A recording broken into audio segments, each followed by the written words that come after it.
Yun, good morning. Road advisory. Yan. Welcome back po at welcome sa ating maliit na YouTube channel. Hindi ko na alaala, Lunes nga pala ngayon. Kaya pala napaka-traffic. Ika-14 na araw sa buwan ng Abril 2025, kabayan. Ang oras na po natin ay alas 6:15 ng umaga. Medyo napaaga tayo. Mahigi na lang dahil napaka-traffic nga. Well, ang ating pong itinerary ngayong araw ay nandito po tayo ngayon sa lalawigan ng Laguna. Partikular dito po tayo sa Alaminos. At binalikan po natin itong Alaminos San Pablo Bypass Road kagaya nga po ng nabanggit ko sa inyo nung huling vlog natin dyan sa TR4 papunta po doon sa San Pablo.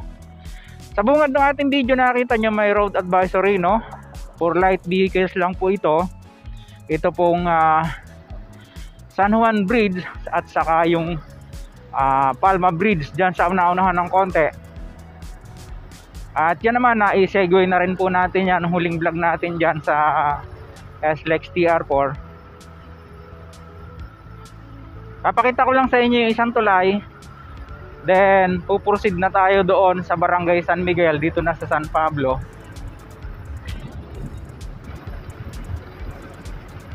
Ayun, ito na po yung Palma Bridge. Dalawang tulay po yan na isinarado yung gitna, no? At for light vehicles lang po yan sa ngayon.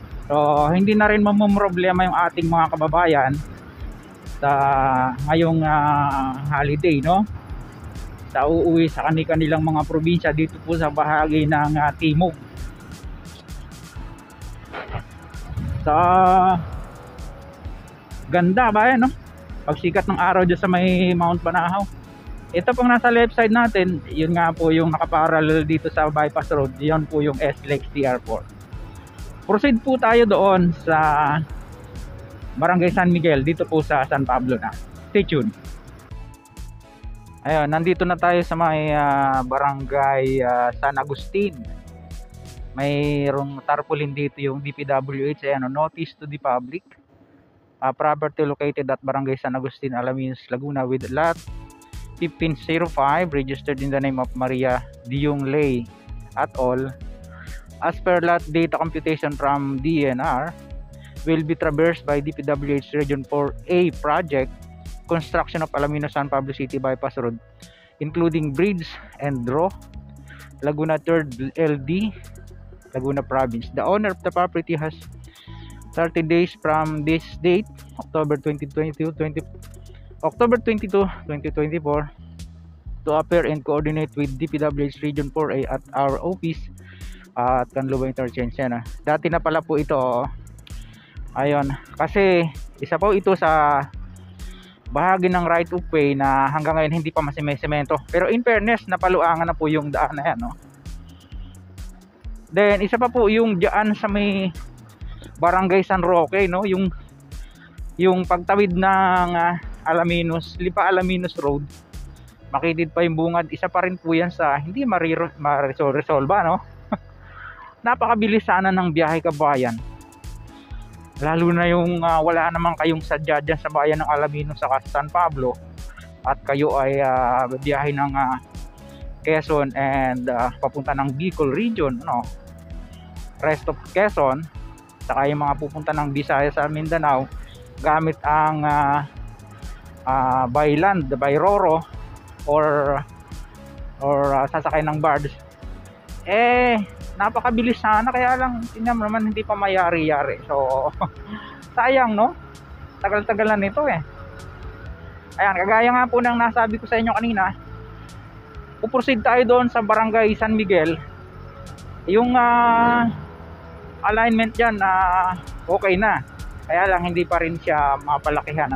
Tingnan natin yung yung latest development, kasi 3 months na po pala yung ating huling vlog dito. At alamin natin, diretso tayo hanggang doon sa Barangay San Vicente. Wag po kayo maglubay, kabayan.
Ayan, nandito na po tayo sa Barangay San Miguel.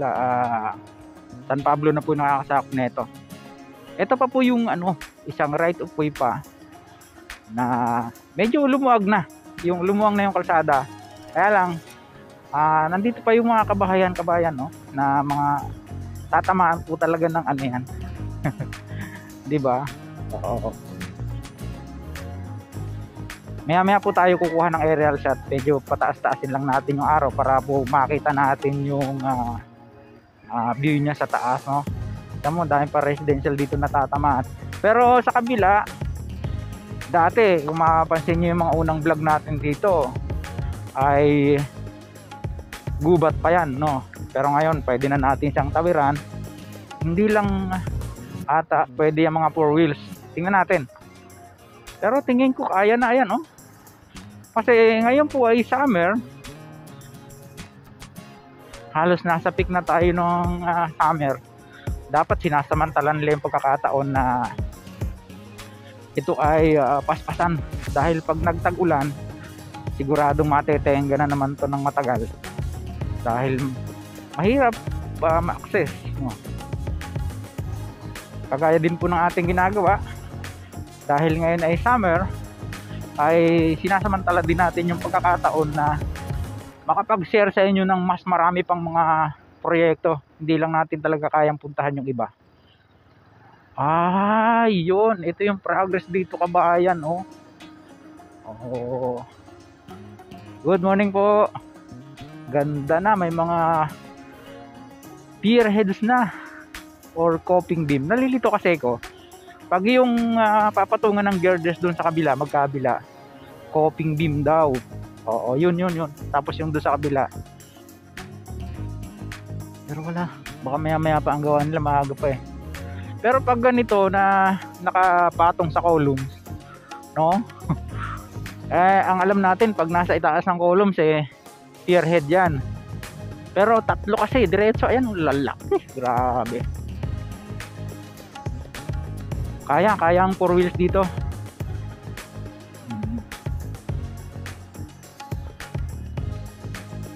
Ito yung kanilang kanino kaya mga tracking to, panghakot ng mga heavy loads. Ito yung girders, morning po. Ayun yung ilalagay doon na girders, kabayan. Nung Yung huling vlog natin wala pa yan eh, no? Tapos natatanong natin dun sa una-una ng konti, may nasemento na. Galing, no?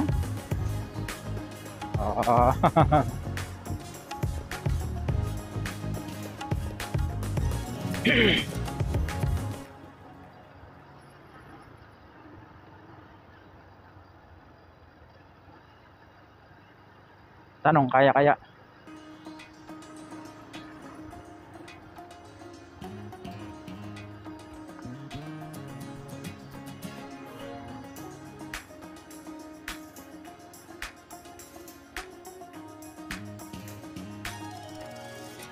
Kaya makalusot.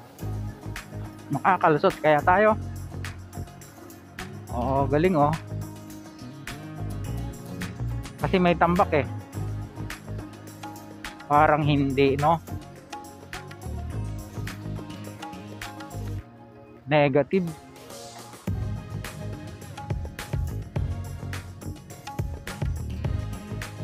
Ano ba? Saan ang daan? Wala.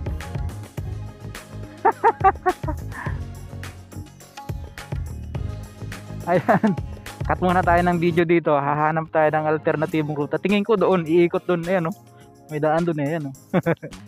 Ha? Doon, kakanan. Sige, salamat. Ayun, nakuhanan na po natin siya ng aerial shot, kabayan. Ay, pagpasensyahan nyo na. Excited magpalipad. Medyo madilim-dilim pa, no? Hindi na naintay yung tumasas ang araw. Naggaling po yung drone natin doon sa dinaan natin kanina sa may San Miguel. Tapos pinahangga natin doon, dinaanan yung isang tulay dito, may girders na pala. Tapos nakarating na doon sa may SLEX TR4. Anyway, kabayan, nakita nyo, hindi tayo nakalusot kanina doon kasi ginagawa yung kalsada, no? So nanlipdi tayo doon sa sulib ng Kahuyan at saka ng Niyugan. Diyan tayo lumabas sa may papayahang yan. Nakakatawa, ang daming bunga ng papaya dito. Ayan, no? Diba? Ganda ng lugar, kabayan. Pag mayroon kang kapirasong lote dito, masipag ka lang, talaga naman. Anyway, tuloy tayo. At sundan natin yung tinahak ng ating drone.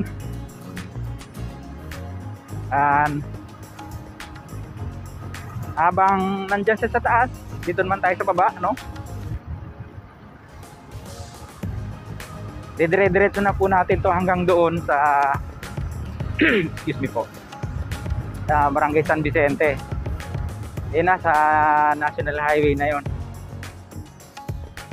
Ito nga yung nakita ng drone natin, no? May girders na siya. Ilang piraso na? 1, 2, 3, 4, 5, 6. Pero dito muna ang daan pansamantala sa ibaba ng tulay. Dahil ayun, maganda ang panahon, walang putik, no? Pero pag nagtagulan, yari na naman tayo dito. Ayan na siya ang hitsura niya, oh. Parang iba, ano? Yung girders niya doon ang forma. Doon ang binuhusan. Kakaiba, no? Talaga?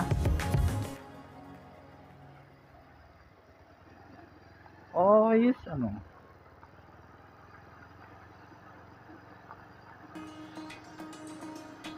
Ayun, magandang umaga po sa mga nagtatrabaho rito.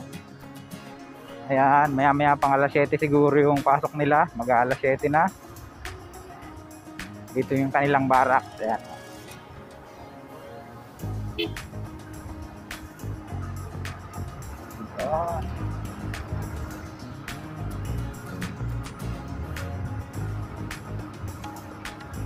At kagaya ng ating nakaugalian, tatawid tayo dito sa barangay road nito ng Soledad. Ayan, nakalimutan ko, ilalagay ko lang sa screen. Tagal-tagal tayo di nakabalik eh.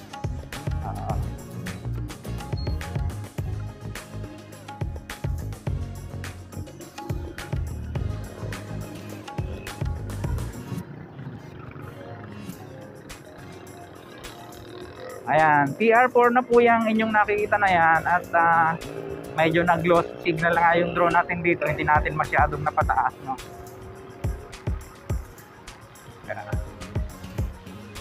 Okay, dito tatawid ang SLEX TR4 sa ilalim tong bypass road. Ayan, no. At susunod nating upload yan. Ayan, babalikan natin. Umpisa natin dun sa may barangay San Miguel. Papunta naman sa Chaong. Titingnan natin kung uubra tayo dyan dumaan. Maya ng konti. Tapusin lang natin to.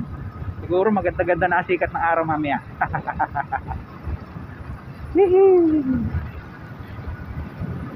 Ayun, oh, naisa ako na yung mais nila dito. Nakakailagtag mais na naman. Gayon pa rin. Bagay, may nadagdag namang ilan sa bayan, ano.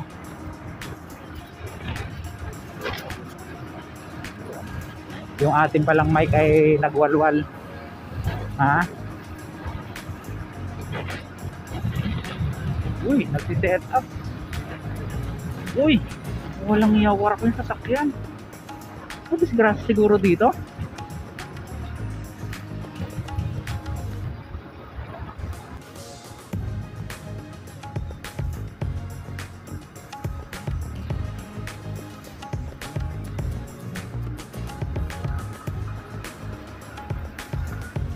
Dito kabayan, ang ganda na ng kalsada. Hanggang doon na yan sa highway, sa Maharlika Highway. Tingnan natin kung tapos na sa sementohin. Nung mga nakakaraan, meron pang part na hindi pa pinadadaanan kasi pinatitigas pa yung semento eh. Ganda, oh. Dami papayahan na naman dito, oh. Yan yung mga hanap buhay ng tao rito. Kasi napaka advantage yan kasi yung mo ang lapit sa palengke, no? Kaya highway na kagad yan. Hindi na masyadong magta-travel ng malayo yung produkto. Nasa pamilihan na, no? Ganda. Wow.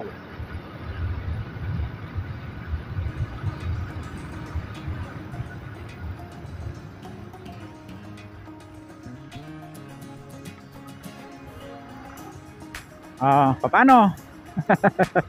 Highway na yan, oh. Bulaluhan ni Juan, yun yung ating landmark dito. Ayan, oh. Paano mga bayan, pansamantala hanggang dito na lang muna, ano. At mumoistra ko lang sa inyo. Ito galing to ng Manila, pero dadaan ng San Pablo. Tapos ito papunta ng Quezon at saka Bicol region, sa mga nagpunta ng Visayas sa Mindanao Baylan. Dito rin sila dumadaan, no? So yun, hanggang dito na lang muna pansamantala yung ating vlog na na-share sa inyo. Sa mga ngayon lang po napagawi sa ating pumunting channel, huwag niyo pong kalimutang mag-like at mag-subscribe. Pakipindot po ang notification bell para lagi po kayong updated anytime na mag-upload po tayo ng video. Ito pong muli si Kabayang Alex, lagi nagpapaalala, mag-ingat po tayo, lagi tayong manalangin. Salamat tayo. See you po on my next vlog, God willing. Bye bye.